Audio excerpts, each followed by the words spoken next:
হযরত জিবরাইল বলেন, ইয়া রাসূলুল্লাহ, আমি আর এখানে বসবো না, আমি এখন চলছি। আমি দেখতে পাচ্ছি খাদিজা আসতেছে আপনার জন্য খাবার নিয়ে। খাদিজা যখন আপনার কাছে পৌঁছে যাবে, আপনি খাদিজাকে শোনায় দিবেন আল্লাহ রাব্বুল আলামিন খাদিজাকে সালাম জানাইছে। সুবহানাল্লাহ। রাসূলুল্লাহর কাছে হযরতে খাদিজা যখন আসলেন, হুজুর বললেন, খাদিজা, আজকে তোমার জন্য দারুণ সুখবর। বলে কি? বলে আল্লাহ পাক, জিবরাইল কেমন উঠে গেল আমার কাছ থেকে। জিবরাইল বলে গেল, আল্লাহ তোমাকে সালাম বলেছেন।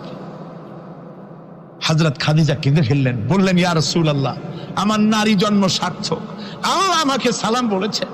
এর জবাব কেমনে দিতে হয় হুজুর? আমি তো জানি না, আপনি আমার পক্ষ থেকে আল্লাহর সালাম কিভাবে দেওয়া লাগে আপনি দিয়ে দিন, আমি তো বুঝি না কেমনে আল্লাহর সালামের জবাব দেব।